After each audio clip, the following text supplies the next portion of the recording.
Welcome to my channel. After ரெசில்மேனியாக்கு அப்புறம் Seth Rollins திரும்ப ரிட்டர்ன் ஆயிட்டாரு. வந்ததும் அவர் விட்டுட்டு போன வேர்ல்ட் சாம்பியன்ஷிப்பை பற்றி பேசிட்டு இருந்தாரு. அப்போ கரண்ட் சாம்பியனாக இருக்க டைமின் பிரீஸ்ட் வந்து வெல்கம் பண்ணாரு. பட் செத்ரோலன்ஸுக்கு அந்த டைட்டில் திரும்ப வேணும். ஸோ அந்த மேட்ச் எப்படி கேட்டாருன்னா, நீயும் சேம் தான், நானும் சேம் தான்.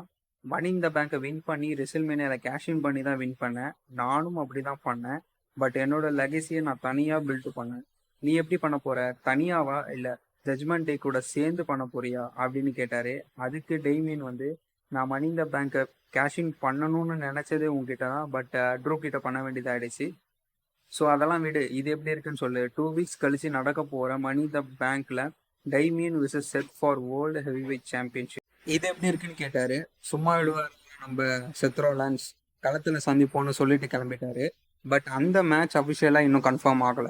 அடுத்தது வந்து பிரான் ஸ்டோமனுக்கும் ஆல்ஃபா அகாடமியில் இருக்கிற சாட் கேபிளுக்கும் இந்த மேட்ச் ஓகே தான். எப்படி ஓட்டிஸ் வந்து சாட் கேபிளுக்கு அகேன்ஸ்டாக மாறுறாருன்னு காமிச்சிருப்பாங்க. ஜஸ்ட் தள்ளி மட்டும்தான் விட்டார். ஆனால் கடைசியாக சாட் கேபிளுக்கு ஒரு சம்பவம் நடந்திருக்கு. வெயிட் பண்ணி பாருங்க. இந்த மேட்ச் முடிஞ்சதுக்கப்புறம் நம்ம சாமி சைன் வந்து இனிமே எனக்கும் ஆல்ஃபா அகாடமிக்கும் சம்மந்தம் இல்லைன்னு சொன்னார். ஸோ என்னோட நெக்ஸ்ட் ஆப்போனண்ட் யாருன்னு பேசிகிட்டு இருக்கும் போது தான் பிரான் பிரேக்கர் என்ட்ரி கொடுத்து, நான் எதுக்கு வந்திருக்கேன்னு உனக்கே தெரியும், இந்த டைட்டிலுக்காக தான். ஸோ நான் எக்ஸ்பெக்டே பண்ணலை ஷேமஸ் வருவாருன்னு. பட் அவரோட என்ட்ரி செம்மையாக இருந்துச்சு. அஃப்கோர்ஸ் அவரும் அந்த டைட்டிலுக்காக தான் வந்தார். அதுக்கு முன்னாடி நீங்கள் 2 பேரும் ஃபைட் பண்ணுங்க இன்னும் ஃபேமிலின்னு சொல்லிட்டு கிளம்பிட்டாரு. டிராகன் லீ விசஸ் கார்லிட்டோ நடந்த மேட்ச்ல டாமினிக் அண்ட் லிவ் மோர்கனோட இன்டர்ஃபியரன்ஸ் இருந்துச்சு. ஸோ கார்லிட்டோ வின் பண்ணிட்டாரு.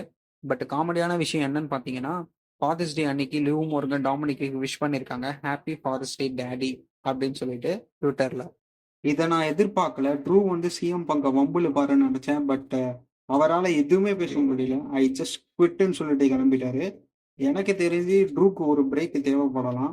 ஸோ நெக்ஸ்ட் வீக்குக்கு சிஎம் பங்க் வராரு. அதனால அவங்க 2 பேருக்கும் மேட்ச் இருக்கா இல்லையான்னு வெயிட் பண்ணி தான் பார்க்கணும். அடுத்த மேட்ச் வந்து பிரான் பேக்கருக்கும் ஷேமஸ்க்கும். இந்த மேட்ச் ஷேமஸ் வின் பண்ற மாதிரி காமிச்சிட்டு இருந்தாங்க. பட் கெய்சரோட இன்வால்மெண்ட் இருந்ததுனால மேட்ச் டிஸ்குவாலிஃபை ஆயிடுச்சு. பட் பிரான் பேக்கர் கெய்சருக்கு ஸ்பேர் போட்டுட்டாரு. எதுக்குன்னே தெரியல. ஒருவேளை அவுட் ஆஃப் கண்ட்ரோல்ல இருக்கிற மாதிரி கூட காட்டலாம். ஸோ வெயிட் பண்ணி பார்ப்போம் பிரான் பிரேக்கரோட ஸ்டோரி எப்படி பில்ட் பண்ண போறாங்கன்னு சொல்லிட்டு. கடைசி மெயின் ஈவெண்ட்டா வந்து ஒரு triple threat qualifying match for money இந்த bank. Jey Uso, Rey Mysterio, Finn Balor. இந்த மேட்ச் கார்டு பார்த்த உடனே ஜே தான் வின் பண்ணுவாருன்னு நினைச்சேன். அதே மாதிரி அவர் தான் வின் பண்ணாரு. பட் ரே நல்லா ஃபைட் பண்ணாரு. பட் டாமினிக் எப்பவும் போல நடுவில் வந்து கொட்டை கிளப்பிட்டு போயிட்டாரு. கடைசி வரைக்கும் அங்குள் ஹவுடியை காட்டவே மாட்டாங்கன்னு தான் நினைச்சேன். பட் ஒரு என்ட்ரியே பயங்கரமா இருக்கும்னா அது அங்குள் ஹவுடிது தான். என் தலைவன் என்ன பாவம் பண்ணானே தெரியல. சாட் கேபிள போட்டு அடிச்சு வச்சிருக்கானுங்க. எப்படி ஸ்டோரி லைன் கொண்டு போக போறாங்கன்னே தெரியல. எல்லாம் நம்ம ட்ரிபிள் எஸ் கையில தான் இருக்கு. அண்ட் அவ்வளவுதான். ஸோ இந்த மாதிரி என் கூட சேர்ந்து எல்லா ஈவெண்ட்ஸும் பாருங்க.